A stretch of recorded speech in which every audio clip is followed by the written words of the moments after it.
Hello everyone and welcome to the channel. I'm Emmanuel, I'm an airline pilot, and in today's video we want to have a look at the very first takeoffs and landings an airline pilot does in the start of his career.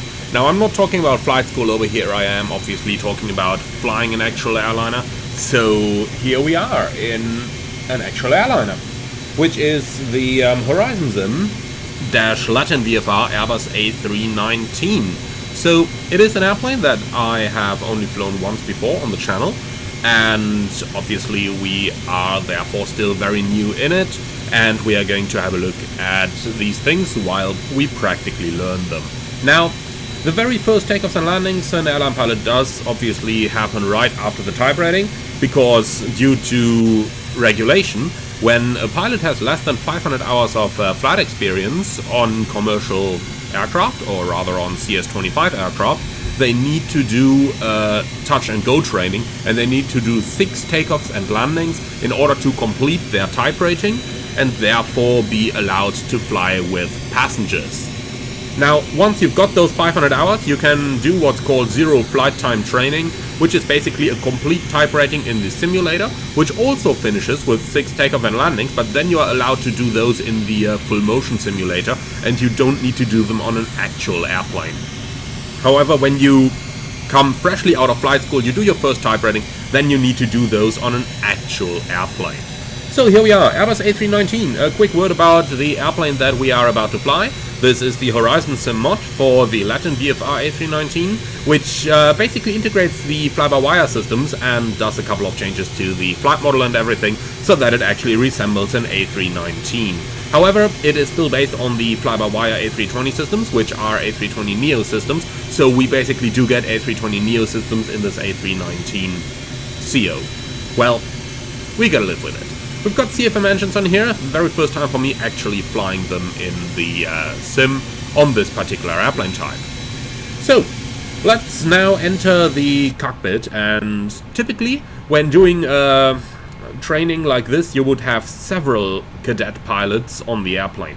Today I loaded 8, and then you would fly out with an instructor captain and with a safety pilot, so you would have an experienced FO or a second instructor on the jump seat watching that everything is going to plan, and then the cadet could finally take the seat he's been wishing to take for at least the several couple of years, probably his entire lifetime, which is the right-hand seat in an airliner aircraft. So, you would in some cases even be standing on the runway, because you do these trainings at airports that are almost not frequented, so that you basically got the entire airport and in the best case also the traffic pattern for yourself. Now, in the case when I did my base training, we called it, in my former airline on the 737, we did it with the 737-700, and there were a couple general aviation aircraft in the traffic pattern as well at the airport where we did it, and believe me, that turned out very interesting. We sometimes had to fly orbits and stuff like that just in order to get a little bit more spacing in, because obviously those Cessnas and Pipers would fly at 80 knots, we would fly at 140 knots on the final approach, that is, at 180 in the pattern. So things were a little bit more interesting there. Now, in general, you do fly these procedures IFR, but you're basically doing visual maneuvering all the time, but it still means you gotta get a clearance from ATC for what to do after your touch and go. So usually they're gonna tell you left or right pattern, and then they are going to tell you an altitude. Now we are going to fly standard Airbus procedure today, which is a pattern at 1500 feet AGL, so you can see we're in 840 feet over here, and I've set 2300 for our pattern altitude. Let's talk about the general procedure, and then we are going to go right into it with a realistic pattern of what a new airline pilot would experience. So the general pattern for flying touch and goes in Airbus aircraft is as follows. You fly the normal approach, and when you are on the normal approach, then you land. As soon as the spoilers comes up, the instructor is going to disarm the ground spoilers. Now, today I'm going to do that using my joystick hardware, because I don't want to reach down here all the time. So I will use my joystick hardware, but you will hear me say stand up. And stand up is the command for the cadet, for the pilot, to put the thrust lever somewhere over here. Just put them in front a couple of centimeters, and that is going to avoid the engine spooling down into ground idle. You don't want the engines in ground idle because they are going to take several seconds to spool back up to flight idle, from where they can increase to takeoff thrust rather quickly. So the Airbus procedure tells you to move the thrust levers forward approximately 5 centimeters or 2 inches in order to prevent the reduction of engines to ground idle. Now, when the cadet is doing that, the instructor is going to set the flap configuration for takeoff. If necessary, reset the rudder trim, monitor the pitch trim movement towards the green band. Now, you are not going to set any very precise pitch trim there. What you're going to do is you will simply monitor that this stays in the green band. At anywhere in the green band, the aircraft is safe for takeoff. Now, when that has happened, the instructor is going to call go when the aircraft is in the correct configuration, which is pitch trim, rudder trim, and flaps, and then the trainee is going to set toga thrust. You check the engine parameters and announce thrust set, and order rotate when passing V approach. Now, V approach is still going to be shown on the speed indicator.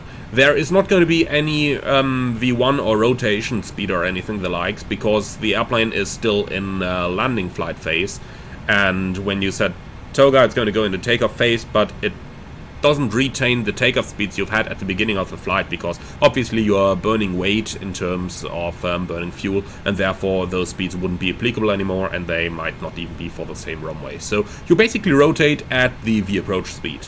Now, once you're airborne, you are going to once you're airborne, you are basically going into the normal traffic pattern scenario. So that means when the gear has retracted, you call for climb thrust. You are going to fly the pattern at flaps 1 and S speed at 1500 AGL. When on downwind, activate approach phase and set manage speed, fly directors off, track FPA on, and then you fly the normal pattern, which is a beam threshold, start timing of 3 seconds per 100 feet above the ground, and correct for wind by plus or minus 1 second per 1 knot of wind. When turning base, flaps 2, gear down, ground spoilers armed. When the gear is down, flaps 3, and when on profile, flaps full, landing checklist, instructor confirms, no brakes, no reverse. However, you do arm the speed brakes, so except for the cabin, which obviously is not going to give you the all clear signal, you do want the ECAM all green. At 500 feet you need to be stabilized, or you are going to conduct a go-around. Alright, so one quick word here on the flap settings. For a normal touch and go, you would use landing configuration full and takeoff configuration 2. However, we are going to do a couple with flaps config 3 as well, because, well, students need to learn both. Alright, and that is the general idea of the traffic pattern. In general, one final words here.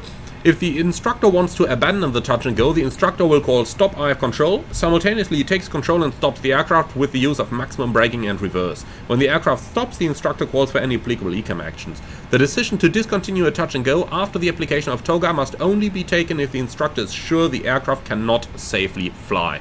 However, if the trainee selects reverse thrust after landing, remember that is what you do through the entire simulator type rating, even though you will have a session preparing you for the touch and goes just prior to actually doing them. But if it still happens, that's not a problem. However, if the trainee selects reverse thrust, the flight crew must perform a full stop landing. Okay, so that is basically our touch and go procedures. Remember, the primary objective of a touch and go is to practice approach and landing. Touch and goes are not intended for neither landing roll nor takeoff procedure training. That stuff you can do in the sim. We want to practice approach and touchdown. Alright, so that's the basic situation from which we are going to go into the touch and goes. Now, obviously, it would be primarily first officers doing these kind of trainings. So for that reason, I'm going to sit on the right-hand seat over here, while the instructor would be sitting on the left-hand seat, probably peeping his pants off, with 8 new pilots doing their very first landings on type. You can be sure the instructor will have to intervene every now and then. Alright, so We've got the other 8 cadets in here, and then we are basically ready to go. You can see 13 tons of fuel on board, however, very light gross weight, and that brings us to basic weight at which we're operating here of 54 tons at the moment. Flaps 1 for the initial takeoff with 60 degrees, 32, 33, 37, and thrust reduction and acceleration are at 1000 AGL at first. Alright, so that is basically the entire framework within which we are going to conduct the training exercises over here. Now, 6 takeoff and landings, going to take about 5 minutes per traffic pattern, so we are looking at about half an hour in theory. In practical terms, you're looking at 1 hour of flight training as a regulatory requirement, so you might do some a little bit of air work in the scope of the traffic pattern and stuff like that. You might also just do full stop landing, taxi back, that also counts to the required instruction time. Alright, so with that we are basically ready to go, so the econ memo shows all green. Let's go ahead for our very first takeoff. And also for me, by the way, on the Horizon Sim A319 with CFM engines, my very first takeoff, my second overall. Alright, takeoff.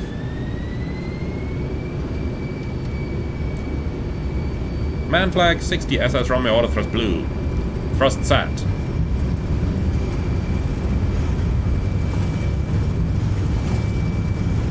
One on at knots. Checked.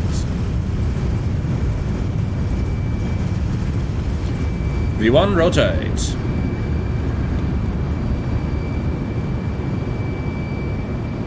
Positive climb. Gear up. Nav. Checked.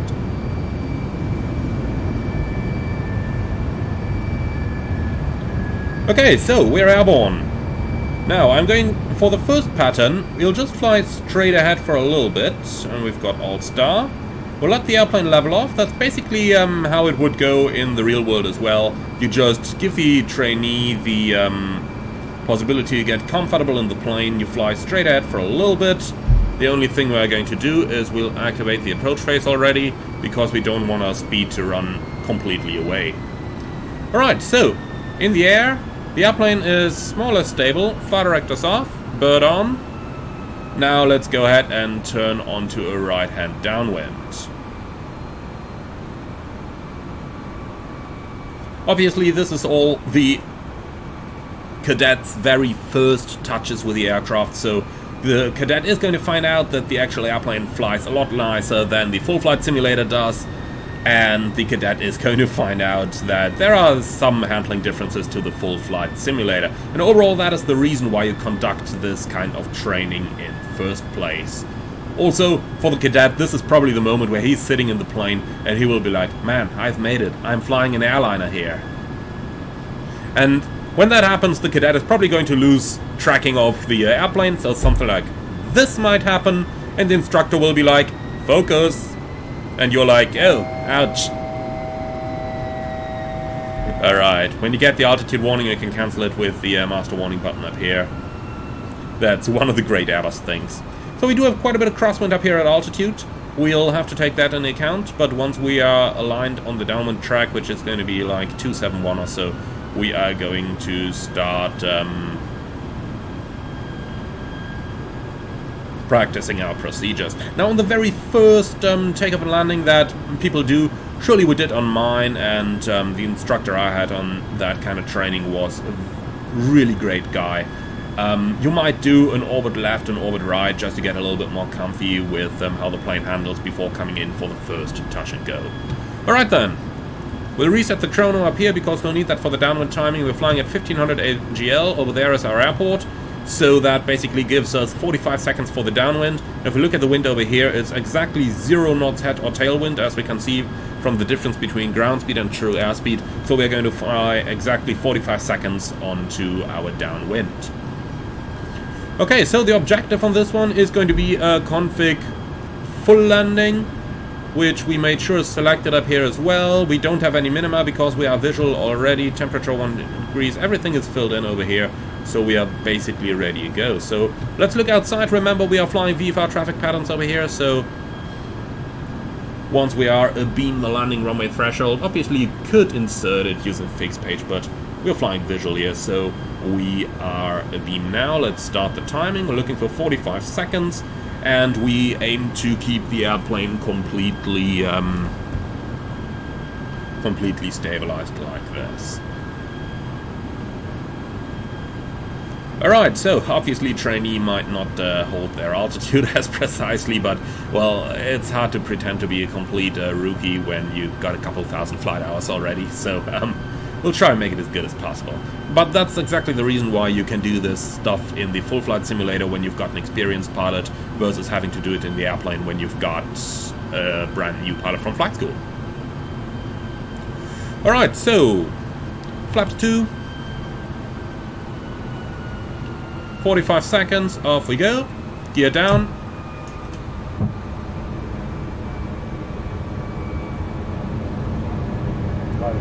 Then let's start a shallow descent over here. A couple 100 feet a minute only is going to be sufficient. 1,000. Yep, there's a couple hills over here, so the 1,000 call comes a little bit earlier than we would normally get it. Flaps 3. Then obviously comes the challenge of looking inside and outside at the same time, which is going to be one of the primary things the trainee will have to practice. You can see the runway over there. It's a little hard to see the puppy, but I do believe it's showing 2 white, 2 red over there. So make sure that we don't descend too quickly now. Okay then, base. Now we got to judge when to turn final. Basically at these speeds, turning final at about a mile out is normally going to work pretty well. Okay, we can see the puppy now, it's showing 3 reds. And yes, in the real world it is often as hard to see in these situations as well. When you do your zero flight time training on the sim, then the instructor is often going to do things like turning the lights off, turning the puppies off once you've done the first couple of touch and goes, and he sees that you mastered your procedures just in order to make it a little bit more challenging and to practice your airmanship. Alright then, flaps full.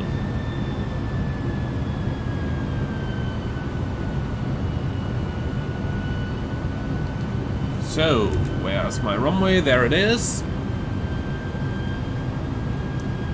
3 white, correcting. You will hear correcting a lot in the actual training. Just like you'll see the vertical speed going down a little bit too much. All these deviations completely normal. Alright, landing checklist. ECA memo, landing, 1 blue, intentional. Okay, so no reverse, no brakes. Believe me, the first couple touch and goes in real life, the approach is not going to be as smooth as it is over here. It really isn't. That's the reason you do that stuff after all. And that's the reason you gotta do those first approaches without any passengers. 500. Except for fellow cadets who can already prepare for a couple of impacts. 400. 3 reds correcting. Okay, the go-around is gonna be exactly the same again, right-hand pattern. At 2,300. 200. So, coming in a little bit high right now. 50, 40, 30, 20, retard. 5.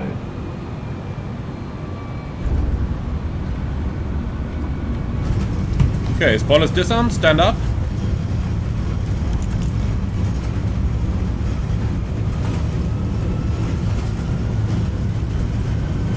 Go. Mantoga SRS go around track.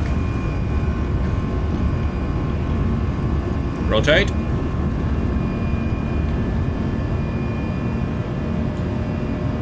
Positive climb, gear up.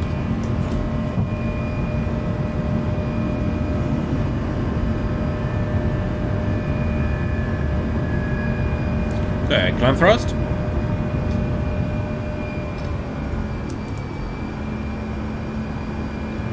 So, flaps 1. Flight directors off.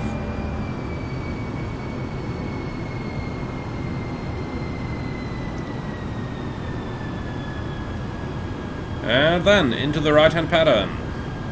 Once the student becomes more advanced, you can start those turns a little bit earlier so that you save a little bit of time. But overall, it is a good idea to you know, give the student a bit of time at first, because it is a lot of stuff happening for him. Okay, so activate approach phase, manage speed. We'll do the second approach with the auto thrust on once again, because for the first couple of landings we'll keep the auto thrust on. Later on, when the student becomes more familiar with the way the plane handles, then we are going to do auto thrust off as well. So very quick look down here, and everything is still set the way it's meant to. Now on this one we're going to do a config 3 approach, so let's go ahead and select landing flaps 3 down here. Now on the downwind is usually a good place to go over a little bit of a maneuver critique. So what have we done there? Well, we could stabilize the entire approach path a little bit more, so we could work on getting a little bit less puppy fluctuation there, and especially on the very end of the approach we got a little bit high there, which we can certainly do a bit better. The intention overall on these is to practice landings, and we touch down rather towards the end of the touchdown zone, so that's something that we want to work on for this touch and go. Alright, timer is reset, over there is the airport, and with that comes our second pattern. It is worth noting over here that the terrain on the other end side is quite a bit higher, so we'll have to see if we can later on even do a left-hand pattern, or if we are going to stick to right-hand patterns for today's training. We are probably going to stick to right-hand patterns anyway, but in the real world you do 1 or 2 left patterns out of the 6, so just so that the student gets a little bit of a different view there, and that there's a little bit of change involved. But obviously with the terrain being rather high in the south at Castle, we will have to reconsider if we actually want to do that. Okay, so we are approaching the beam position. Okay, we're a beam. Timing, 45 seconds, and still the wind is, 2 knots from behind, so we're looking at 43 seconds for our final turn. And if you can maintain 2,200 feet, you can also maintain 2,300 feet. That's something that instructors do really like to say. Now, flying that southern pattern would be interesting just because you've got the 20 knots of wind on the final approach then already. But we'll have to see if it makes sense to facilitate that in our training or not.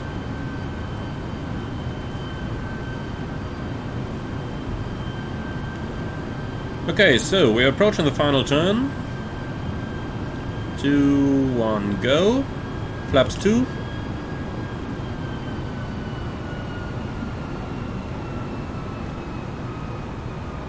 Gear down.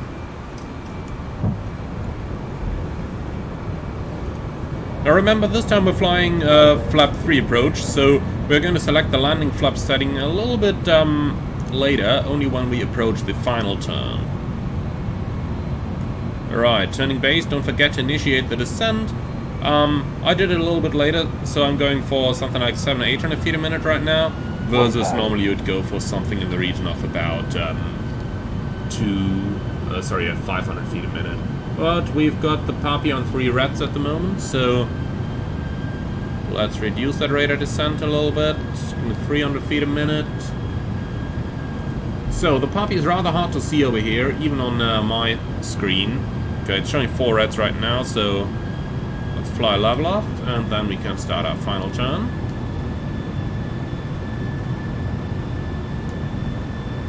Okay, so spoilers armed, flaps 3, speed check, flap 3.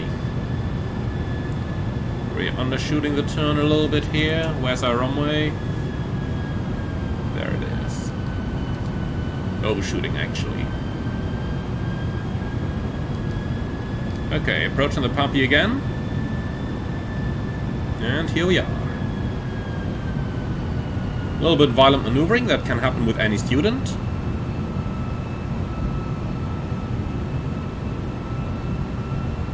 Okay, so let's try to get the path a little bit better this time. Landing checklist? The landing checklist complete.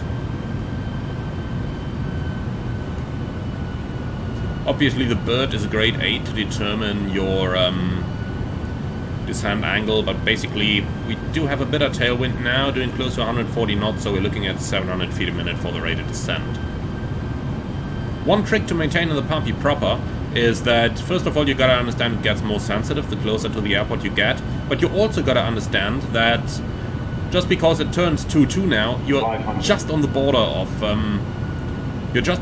of the profile, and you might, of course, if you start descending a little bit stronger again, you will just run back into the 3 reds or 3 whites, whatever you had earlier. And on short final, the puppy does get unreliable, so try to cross the threshold at 50 feet, and that's going to be good. 50, 40, 30, 20, retard, 5. Okay, that was pretty close to the markers. Stand up.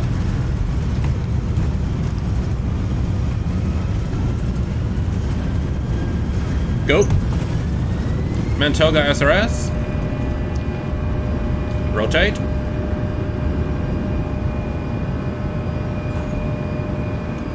Positive climb. Gear up. Climb thrust.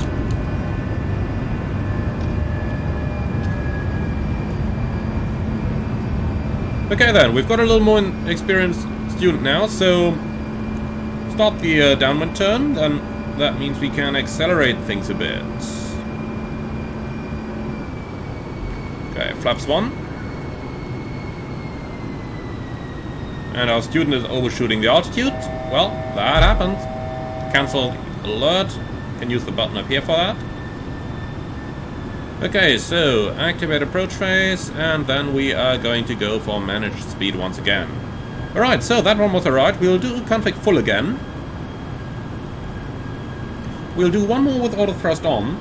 Thereafter, we're going to go for auto thrust off and see how that's gonna play out. So, bird on 271. Alright, so back to 2300. Reset the timer, and then we're going to do the next approach. So, on this one, the track keeping, well, initially we came down rather low, but thereafter the track keeping was quite a bit better. So, that is the basis that we can start working upon. But in terms of maneuvering critique, we got rather high on that final again. I do have a feeling the puppy might be a little bit off here in MSFS as well. So let's say that from 300 feet onwards we are going to start disregarding the puppy on this one, and we are going to work based off...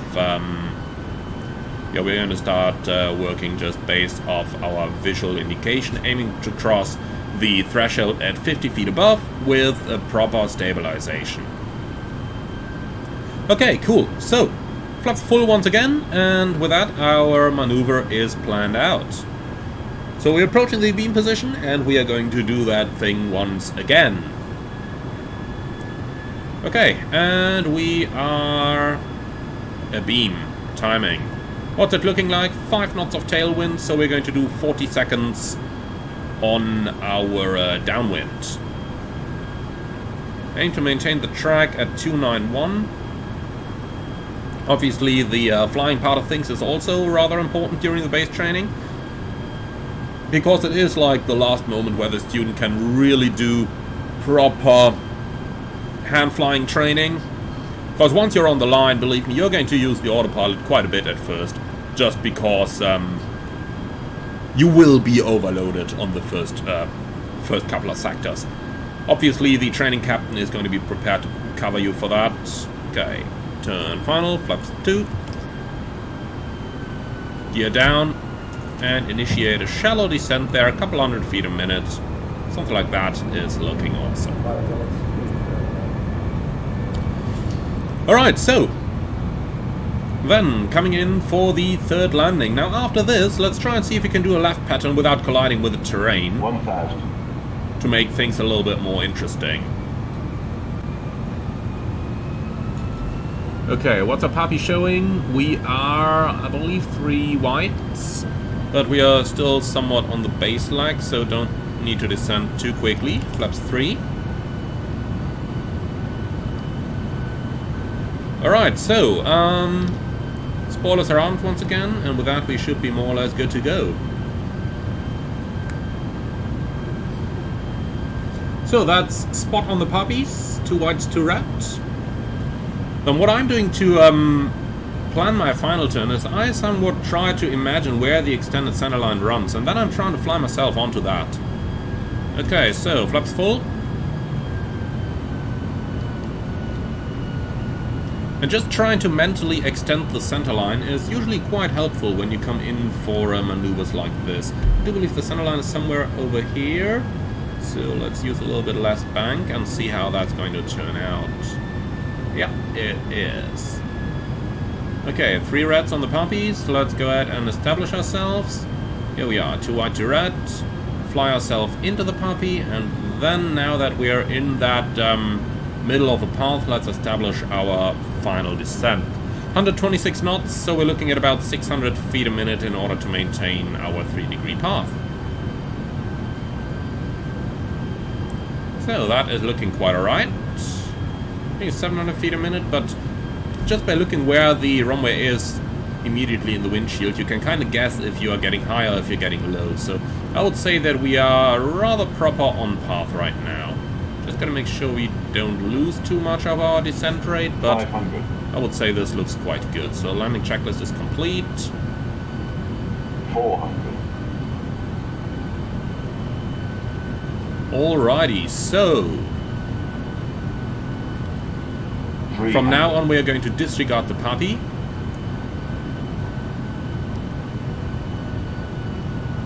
Don't dive down though, keep the profile. 100. 50, 40, 30, 20, retard. Slight flare, idle. 5. And we're down. Okay. Stand up. We'll set flap config full. Sorry, config 2 of course. Go. Mantoga SRS, go on track, auto thrust. Rotate.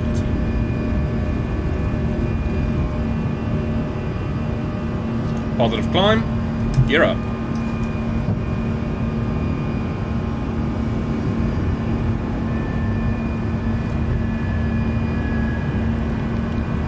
Good. Climb thrust.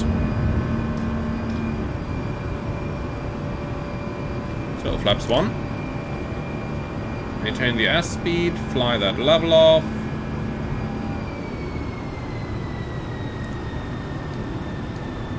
Okay, let's see if a left-hand pattern works. It might get us a little close to the terrain, but obviously in the real life you would have planned that carefully ahead, and your airline would have instructions for you for handling the terrain and whether left or right patterns are allowed or not. So your airline would be covering you, but in the sim we sometimes just gotta help ourselves a little bit here.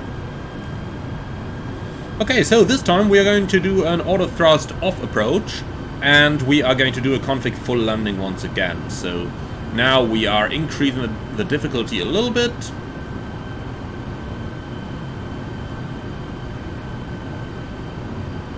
Now, I just want to tidy up with a couple of myths that you often hear in flight simulation.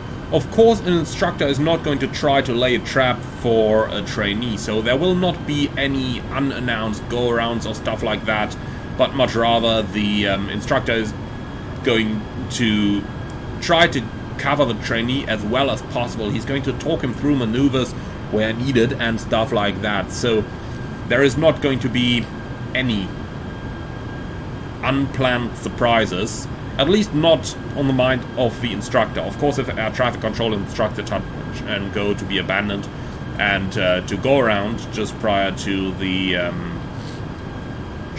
landing, then obviously you do need to do it. But in that moment when that happens, the touch and goes would get interrupted and you would just go into the normal go-around procedure, because it would be too much for the student to expect him to fly go-around into the traffic pattern again. Okay, so down there is our runway. We are going to aim to start the timing again exactly a beam. Looking at about 4 knots tailwind, so 41 seconds downwind. Okay, and timing. So this time with manual thrust is going to make things a little bit more interesting once again, and we can put the bird on. Runway track set.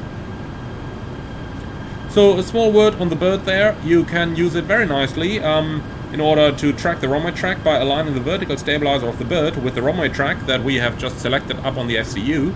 And then you can of course fly the 3 degrees by putting the wings just below the 2.5 symbol, so that way the bird comes in rather handy as well. On the Boeings we don't use it for the patterns, on the Airbuses we do, because Airbus does say that whenever you're flying manually the bird should be on anyway.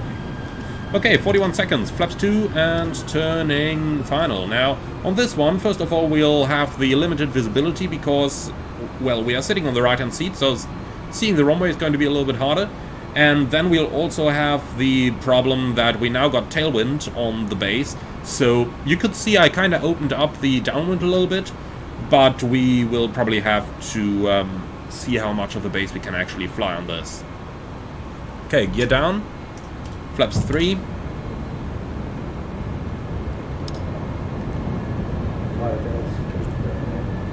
Okay, let's just go over here, flaps full. Setting some 50% or so. Down there's the runway. We are showing 3 wides on the Poppy. 1,000.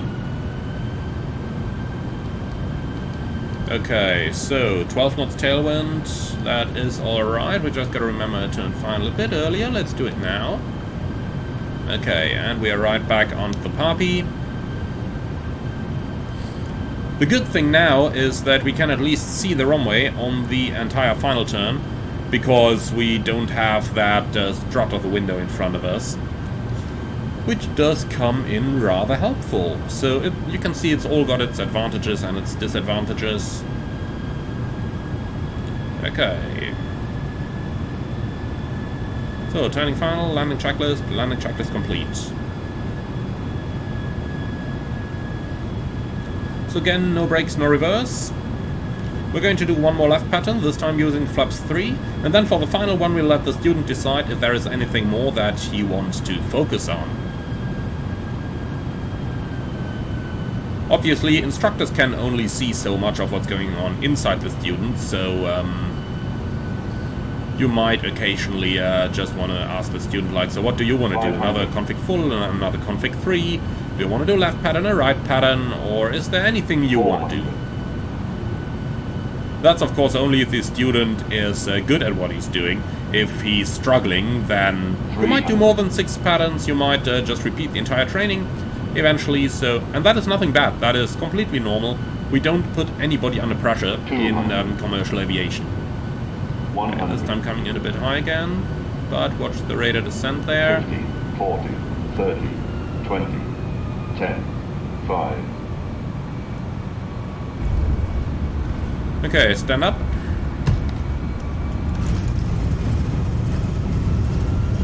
So, here we are again.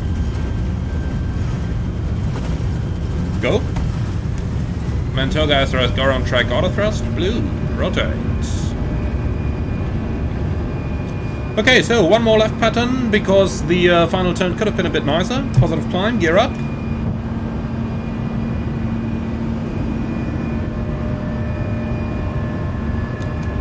Okay, set climb first. Flight directors off, bird on. So let's fly a decent level off this time. Flaps 1. And we messed up the level off again, so that's something that we can certainly work on. Okay, into the left pattern. Yep, that alt alert is noticed. Obviously, doing everything myself here with flight directors and the bird and stuff like that, that does have an influence here. On the next one, we're just going to try and switch the flight director a little bit earlier, and that is hopefully going to enable us to fly the level off a little bit nicer, because that is definitely something that I did notice throughout the entire maneuver so far. So that is something we can improve. Apart from that, we got a little bit high on final again, so we'll try to come in a little bit lower this time. And then we said we are going to go for config 3 one more time. So let's go ahead and select that. And then we should be good to go. Now, if you're watching this one and you're wondering, so how would you do this on a 737? Well, I did make a separate video about that, which you can find on the channel as well, called, I believe, base training or something the likes. I'm going to link that in the video description below so that you guys can have a look.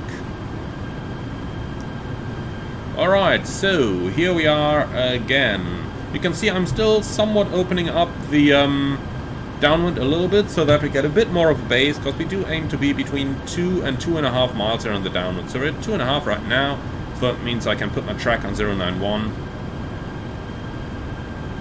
And then we will be good again. A couple words here on manually maintaining the speed and maintaining level flight. You can see I'm leveling off rather accurately here, while the speed is kind of okay as well. For the speed, just set your target thrust, which is roughly 50% on the 319. Just set the target thrust, set the target pitch, and then just maintain it there. And do corrections slowly as needed. And that's kind of the entire secret behind maintaining your level flight and maintaining a speed. And do small corrections, that's probably most important. Alright, so 7 knots of tailwind, 38 seconds onto the downwind then. You can see I'm somewhat drifting inside again. We're looking for a track of 091 on the downwind. But the key figure here to maintaining a stabilized level flight is to use very small inputs at all times.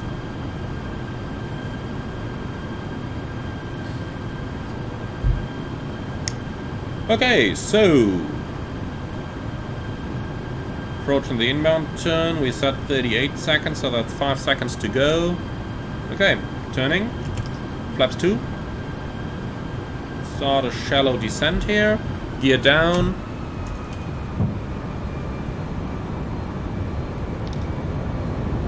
Spoilers are armed again. Once again, the challenge is going to be to time that final turn because of the tailwind and because it is a little bit harder to see everything from the right-hand seat looking out to the left than looking out to the right. But then again, we do have the advantage of having a little bit clearer view once the runway is actually inside.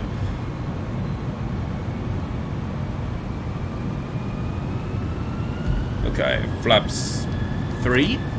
Where's the runway? There it is. And we are looking at 2 whites, 2 reds on the Poppy. Very good.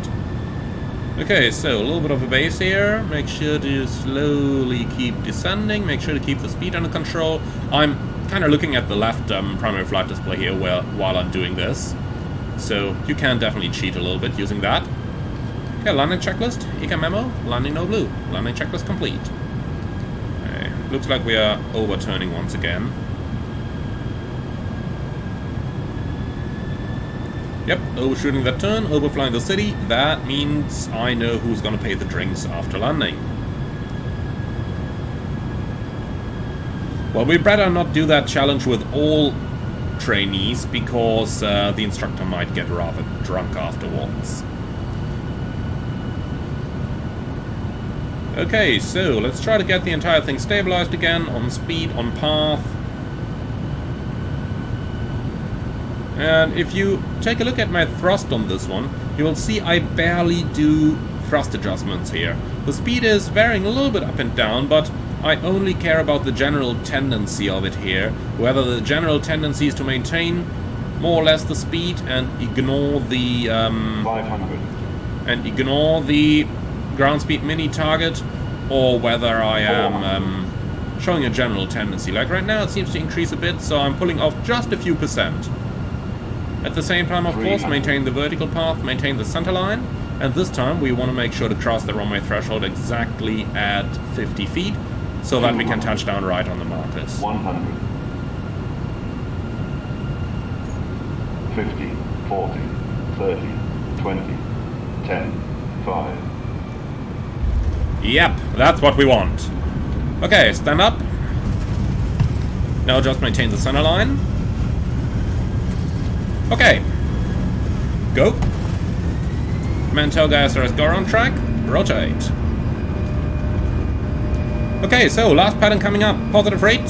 Gear up. And this time I'll just put the flight directors off and bird on fairly quickly. Okay, climb thrust. Flaps 1. Okay, so doing about 3,000 feet a minute, so 300 feet prior to the target, we slowly start to level off.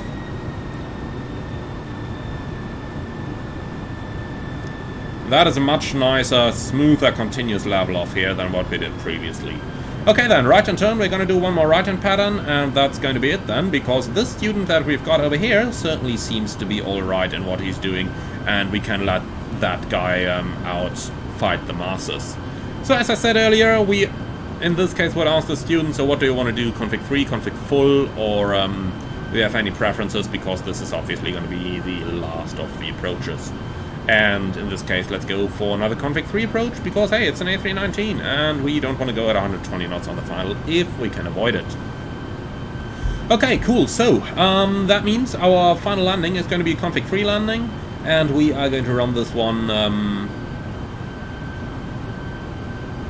yeah, maybe we just do a little deviation from standard here by going for bird off. So this one we're going to fly without the bird. You know, if you've got a student that's obviously rather good at what he's doing, then you might be able to go for a little bit of a non-standard thing there, compared to, of course, if you've got a student struggling in certain things, then you would want to fly as standard as possible.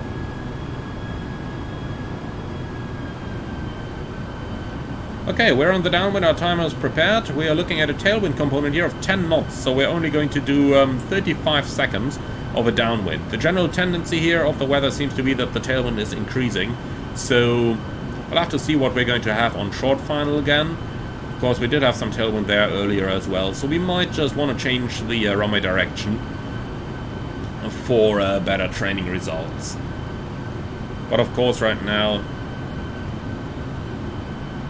we'll just have to monitor and see. So the focus on this one is to fly as precisely as possible, of course, so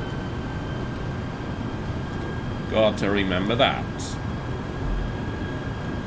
Okay then, we are abeam timing, and as mentioned, 35 seconds is what we are looking for. Now in order to fly a bit more accurate, let me just arm the spoilers already. So 091 should be our downwind track. We can correct that track a little bit here as well, because this is looking better. Okay, so 3, 2, 1, turn. Flaps 2. Initiate a smooth, shallow descent here. I'm basically not even looking at the vertical speed indicator when initiating it. I'm just looking at the pitch, you know, pitch down a degree or so, and that's going to give you a nice return and a nice result. Okay, gear down. Where's my runway? Very hard to see anything. I believe the puppy is showing us 4 whites right now.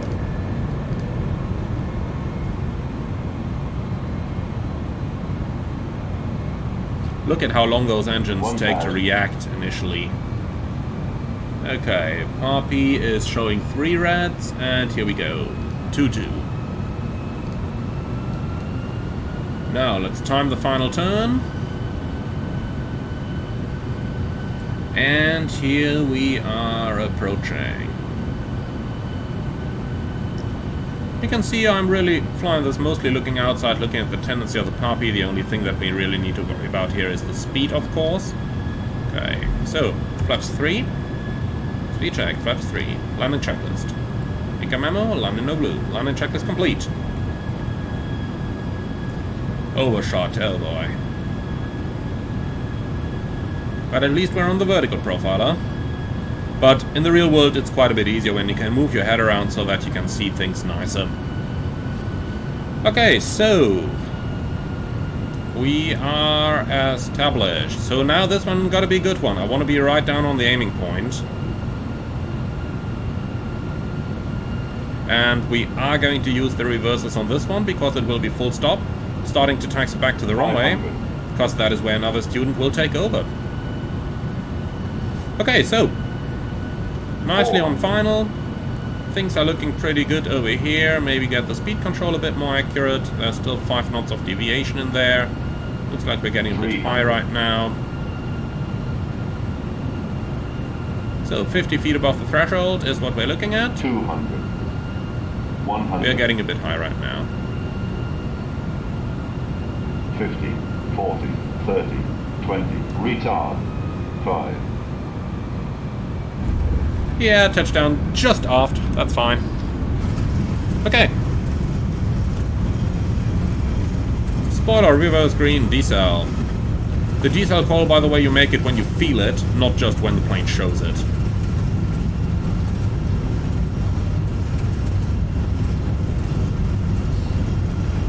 So we'll have the plane roll all the way to the end, and then we're going to take over and taxi back to the departure, where the next student is going to take the seat.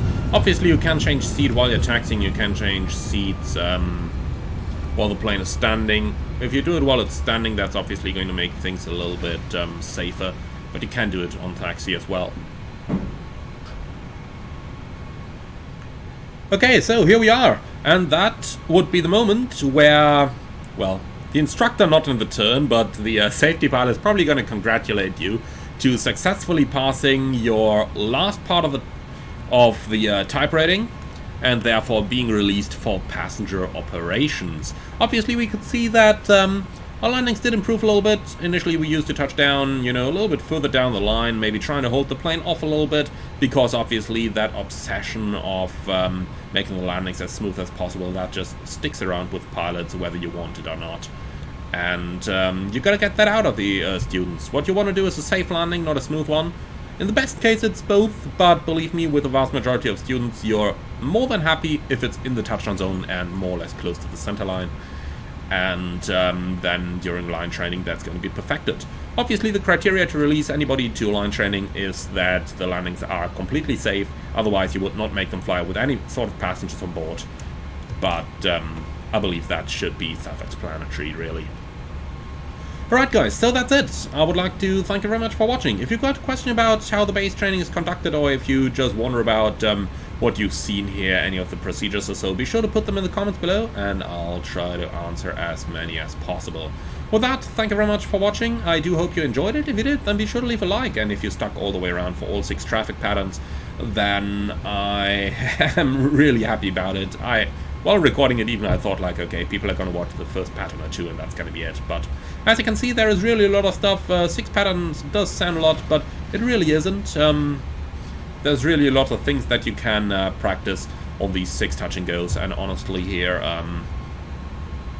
in some points, as an airline pilot, I do envy the general aviation who does part of the type rating on the actual airplane. So that surely really helps getting everything sorted and getting your controls a little bit better, because full flight simulators are good, but they are not 100% perfect. They are very good training devices, but not 100% replica of an actual airplane. Alright, so thank you very much for watching. I do hope you enjoyed this one. If you did, then do let me know in the comments below. Be sure to leave a like in YouTube as well. And if you're up for more, don't forget to subscribe to the channel. With that, I would like to say thank you very much for watching. And if you really love what I'm doing, I would appreciate a small donation through the Buy Me Coffee link in the video description below. Thank you very much for watching, and see you all again on the next one.